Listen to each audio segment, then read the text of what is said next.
ভারী।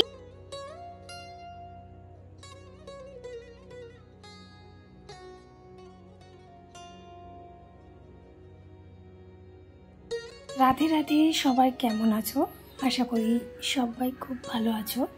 মিঠাই ব্লগে স্বাগত জানিয়ে আজকে ব্লগটা শুরু করছি। আজকে ব্লগটা একদম অন্যরকম হতে চলেছে, আশা করি সবার খুব ভালো লাগবে।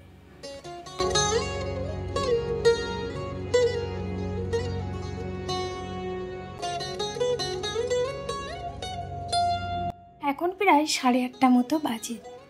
সকাল সকাল স্নান সেরে গোপাল সোনাদেরকে তুলে আর আমি সবে খেতে দিতে যাব, সেই সময় বোনের মেয়ে বলছে, মাম্মাম তাড়াতাড়ি পিছনে চলো, আমাদের কাঁঠাল গাছের কাঁঠালটা মনে হয় পেকে গেছে। আমি বললাম ভালোই হলো, পুজো দেওয়ার আগে ঠিক কাঁঠালের এই খবরটা শুনে খুব খুশি হলাম, কারণ প্রথম ফলটা গোপালকে দিয়েই আমরা খাই, শুধু আমাদের গাছের বলে নয়, যে কোনো ফল। আর এখানে আমাদের কুট্টুসবাবু দেখো কীভাবে শুয়েছিল, এই দিকটা না ঠান্ডা বলে ও এই ঘরটায় খুব আরাম করে ঘুমাতে পারে।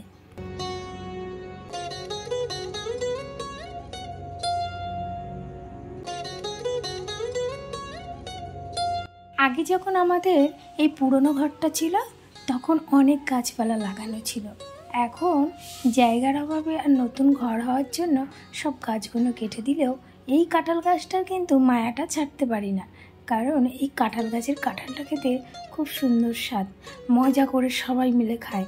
আর এই কাঁঠালের কথা সবাই জিজ্ঞেস করে।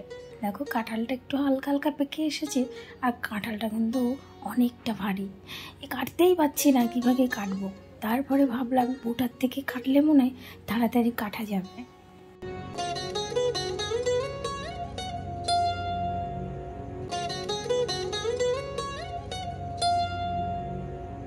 আচ্ছা, তোমরা কি কেউ শুনেছ গাছের শিকড়ের মধ্যে কাঁঠাল হয়? হ্যাঁ, আমাদের গাছের হয়। আর এই কাঁঠাল গাছের জাত খুব ভালো। আমি অন্য কোনো কাঁঠাল কিন্তু কখনো খাই না, ইঁচড় খেতে ভালোবাসতাম, কিন্তু আমাদের গাছের কাঁঠাল পাকলে আমি আশা করে বসে থাকি। আর কাঁঠালটা এতটাই ভারী হয়, আমি থেমে থেমে আসছিলাম, আর এখানটা না একটু দাগ ধরে গেছে, কারণ চিপে ছিল কাঁঠালের সাথে কাঁঠাল, সেই জন্য এরকম হয়ে গেছে।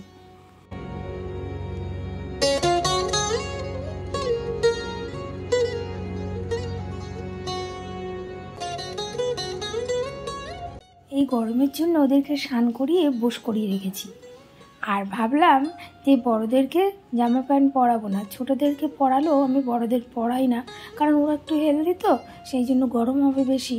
আর এদিকে আমি গাছের কাঁঠাল আর আম, আজকের আমার গোপুসোনাদের অনেক মজা হবে। কেন বলো তো, পাশের বাড়ি একটা গাছ আছে আম গাছ, সেখান থেকে গাছ পাকা 2টো আম দিয়েছে। আমি আবার পাকা আম খেতে ভালোবাসি না বলে উনি আমার জন্য কাঁচা আম আলাদা ভেঙে দিয়েছে, আর গোপুসোনাদের জন্য পাকা আম 2টো দিয়েছে, একদম গাছ পাকা। আর এই আমগুলো না একদম মধুর মতো খেতে। এই আমটার নাম যতদূর সম্ভব মনে হয় হিমসাগর। তোমরা তো জানোই হিমসাগর আম কতটা মজা লাগে খেতে পাকলে। আর এখানে কিন্তু আমি সবসময় তাবার ঘটির মধ্যে জল দিয়ে রাখি, আর সেই তাবার ঘটির মধ্যে একটা সাদা কাপড় পেঁচিয়ে রাখি, যাতে নোংরা না পড়ে।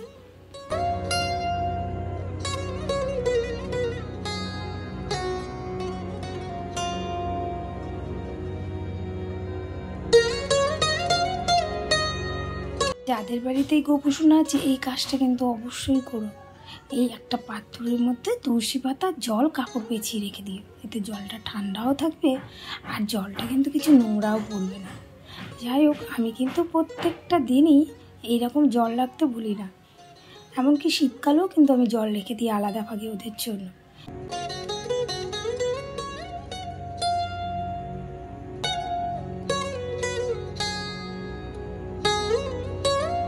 এখানে ছোটো গোপাল সোনাদেরকে সবাইকে কিন্তু জামা পরিয়ে দিয়েছি। আর এই ছোটোগুলো দেখতে পাচ্ছ, এগুলো কিন্তু আমাদের ভাই, মানে ছোট্ট মিঠাই রানীর মামা। কারণ এইগুলো কিন্তু যখন আমরা ছোট ছোট ছিলাম তখন মা ভাইয়ের আবদারে এনে দিয়েছিল। ভাই আবার একটু ঠাকুর ভক্ত ছিল। তারপরেই কিন্তু আমার কাছে সন্দেশবাবু এলো, তারপর লাড্ডু সোনা, তারপরে একে একে সবাই এসেছে। আর এক্ষুনি যাকে টিপ পড়ালাম ওলো টোকান বাবু, আমার বোনের গোপাল সোনা।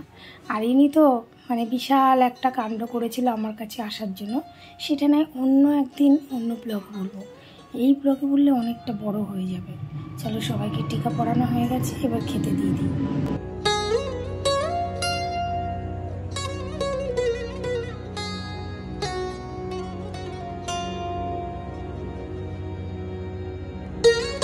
সবাইকে সিঙ্গার করানো হয়ে গেছে, এবার কাঁঠালটা কাটার পালা। মানে সব থেকে বড় কাজ হচ্ছে এটা। ওদিকে আমি আমটা কেটে রেখেছি, আর এদিকে কাঁঠালটা কাটার জন্য অনেকটা যুদ্ধ করতে হচ্ছে। এখানে তোমাদের ছোট্ট মিঠাই রানী দুটো হাত দিয়ে চেপে রেখে দিয়েছে, কারণ কাঁঠালটা গাঁঠা তুলতুলে হলে আমাদের গাছের কাঁঠাল কিন্তু একদম খাজা, একদম গাঁটা নরম হয়ে গেলেও কিন্তু ভিতরে একদম খাজা কাঁঠাল থাকে, ভুষও কম থাকে, কাঁঠালের কটা বেশি থাকে। এবার কেটে কেটে কাঁঠালটা আমাকে বার করতে হবে, এটাই আমার কাছে সব থেকে বড়ো কাজ মনে হলো। আর এদিকে সোনাদের খেতে দিতেও দেরি হয়ে যাচ্ছে।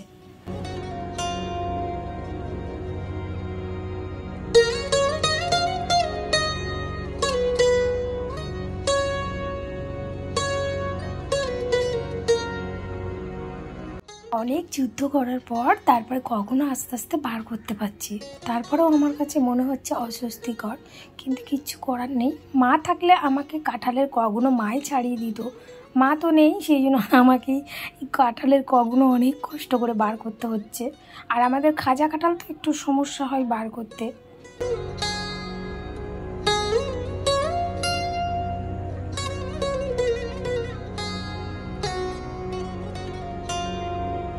বছরে নতুন নতুন কোনো ফল উঠলেই সবার প্রথমে কিন্তু আমরা গোপাল সোনাকে ভোগ নিবেদন করি, তারপরেই কিন্তু সেই ফলটা আমরা খাই।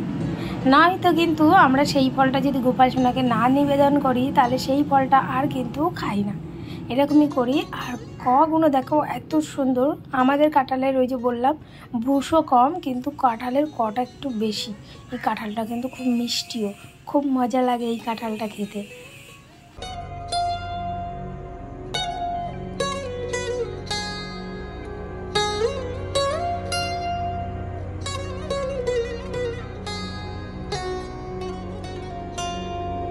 এখন প্রায় 9টা মতো বাজে, ওই যে বললাম কাঁঠাল পাড়তে আর সব গুছাতে গোছাতে একটু দেরি হয়ে গেল। আর চলো তোমাদের ছোট্ট একটা ঘটনা বলি। আর বছরে যখন আমি আমার শ্বশুরবাড়িতে ছিলাম তখন কিন্তু গোপাল সোনাদেরকে এই কাঁঠাল দেওয়ার জন্য মনটা খুব কেমন করছিল, যে প্রত্যেক বছর দিই আর এই বছর আমার গোপাল সোনা খেতে পারবে না। তারপরে আমার মা হঠাৎ ফোন করে বলছে আমি তোদের বাড়িতেই যাচ্ছি আর 2 থেকে 3টে কাঁঠাল নিয়ে যাচ্ছি। আমার মা বিশ্বাস করো কখনোই আমাদের বাড়ি যেতে চায় না এতটা দূর বলে, হঠাৎ করে দেখো গোপাল সোনার কি নেলা, দিদুনকে দিয়ে সেই কাঁঠালটা বইয়ে নিয়ে এসছে সেই কাঁঠাল খাবে বলে। তারপরে কিন্তু ওদেরকে ভোগ দিই, তারপর সবাইকে দিই।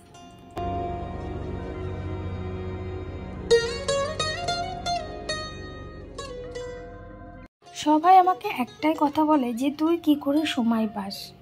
আমি একটাই কথা বলবো, আর প্রত্যেকটা ব্লগে আমি এই কথাটাই বলে যাই, গোপাল সোনা যখন চাইবে তোমার কাছে আসার জন্য তখন পৃথিবীর কেউ আটকাতে পারবে না তাকে না আসার জন্য। সে নিজেই খুঁজে নেবে তার ভক্তকে আর কার কাছে গেলে সে সেবা পাবে, আর সে না চাইলেও তার কাছে জোর করে সেবা সে নিজেই নিয়ে নেবে। এটাই হলো প্রভুর লীলা, আমার গোপাল সোনার লীলা। যাই হোক চলো এবার সবাইকে খেতে দিয়ে দিই একে একে, এমনি তো অনেক দেরি হয়ে গেছে। আর একে একে বীজগুলোও কিন্তু বার করে নেব, নইলে বাচ্চা মানুষ যদি গলায় আটকে যায় খেতে গেলে।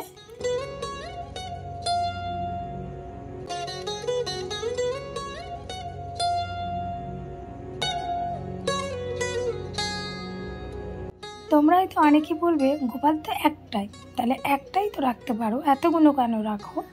তো আমি একটাই কথা বলবো, সন্তান তো একজনের একটাই হতে পারে, তাহলে অতগুলো কেন সন্তান নেয়? তো আমারও সেটা মনোভাব যে না, সন্তান যেমন এক একজন 2টো করে 3টে করে নেয়, তেমন হয়তো আমারও গোপাল সোনা এতগুলোই কেন থাকবে না, তো এটা আমি ভাবি। আর অনেকের হয়তো সোনা গয়নার নেশা থাকে, আমার নেশা হচ্ছে গোপাল সোনার কৃষ্ণর।